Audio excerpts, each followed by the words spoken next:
You've probably heard the story of the Pied Piper, right? The creepy guy with the flute who led a bunch of kids out of town, never to be seen again. It's one of those classic folk tales that feels like a bedtime story until you realize there might be some truth to it. But what if I told you that the real story behind the Pied Piper is much darker, much more disturbing, and leaves behind a mystery that's never been solved?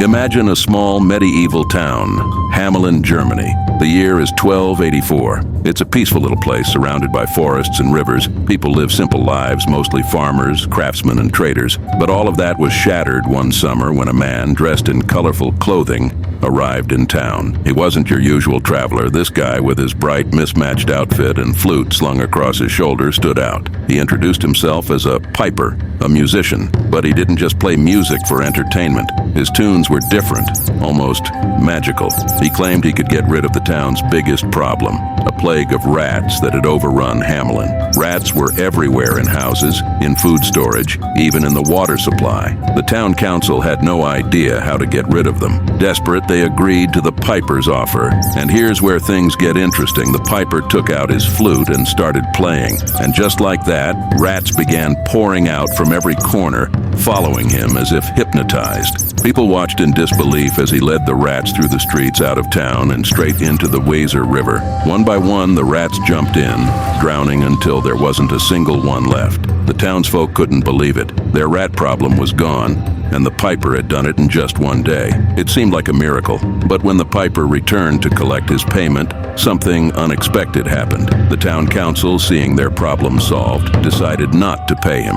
They laughed him off, saying he didn't deserve the promised amount. This is where things took a sinister turn. The piper didn't argue.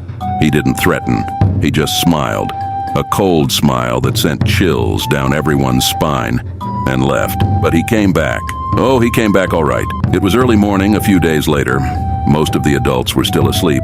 And then a strange, haunting melody filled the air. The piper was back, playing his flute. But this time, it wasn't rats that followed him. It was the children. One by one, every child in Hamelin, from toddlers to teenagers, walked out of their homes, drawn to the sound of the flute. Parents woke up to find their children gone, disappearing down the streets. Panic erupted. They tried to chase after them, but the children moved as if in a trance, their eyes glazed over, not responding to shouts or cries. The piper led them out of town, just like he had with the rats. And just like the rats, the children vanished. Some say he led them into the mountains where a cave opened up, swallowing them whole. Others believe he drowned them in the river, just like the rats. Whatever happened, those children were never seen again. The town of Hamelin was left devastated. It's said that for years after the incident, the town banned any music or dancing in the streets. They became a quiet, grief-stricken place, mourning their loss. They even carved a stone to commemorate the missing children,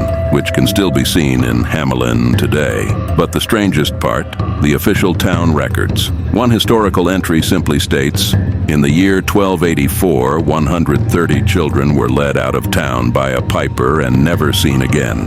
No explanation, no mention of rats, just a grim acknowledgement of the loss. Now here's where the story takes a dark twist. There are theories, lots of them, about what actually happened. Some say the Pied Piper was a metaphor for the Black Death, which took the lives of countless children across Europe. But the timing doesn't quite match up. The Black Death hit Europe decades later. Another theory? That the piper was a recruiter, leading children away to fight in the Crusades. But why would they leave so willingly? There's also talk of a mass kidnapping or a tragic accident in a nearby mine. But none of these theories can fully explain the eerie precision of the tale, as some researchers believe that the Pied Piper wasn't just a legend, but a real person, a kind of supernatural figure, almost like the Grim Reaper who came to claim the lives of the children. After all, the colorful clothing he's described as wearing matches historical descriptions of a shroud, a kind of costume associated with death. There's a deeper, more chilling theory that suggests Hamelin was cursed long before the piper showed up.